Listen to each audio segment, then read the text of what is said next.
अकोला शहरातील गांधी मार्गावरील वादग्रस्त ठरलेल्या बिंदीघर नावाच्या दुकानासह 4 दुकानांना भीषण आग लागल्याची घटना समोर आली आहे।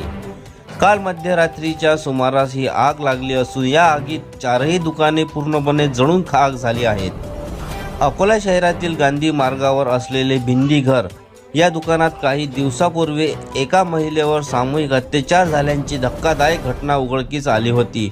या घटनेनंतर महानगरपालिका प्रशासनाने कारवाई करत वादग्रस्त दुकानासह काही अतिक्रमण दुकाने हटविण्याची मोहीम राबवली होती, मात्र काही दुकाने अद्याप शिल्लक होती। दरम्यान काल मध्यरात्री अचानक या दुकानांना भीषण आग लागली। प्राथमिक माहितीनुसार शॉर्ट सर्किटमुळे आग लागल्याचा अंदाज व्यक्त करण्यात येत आहे।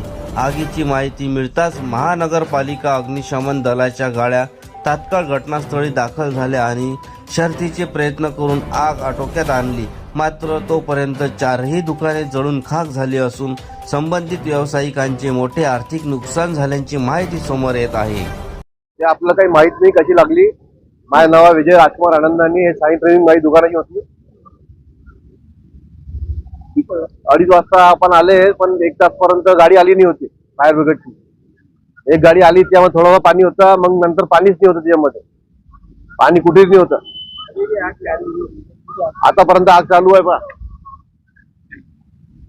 ते कसं सांगू शकत नाही ना आपण, काही आपल्याला काही माहितच नाही कशाबद्दल लागली, कसं माहित पडतं ते।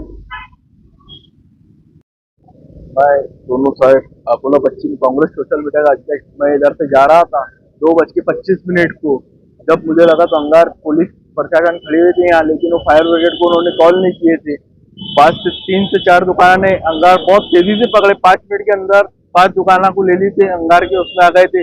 उसके बाद 2 सिलेंडर ब्लास्ट हुए। प्रशासन की सबसे बड़ी लापरवाही है ये। अभी भी अंगार चालू है, लेकिन प्रशासन का कुछ पता नहीं है। पुलिस प्रशासन खड़ी है, लेकिन फायर ब्रिगेड का आने का पता नहीं है। ये इनको बोल रहे हैं तो ये बोलते पहले थाने में जाओ, उसके बाद वो बुलाएंगे।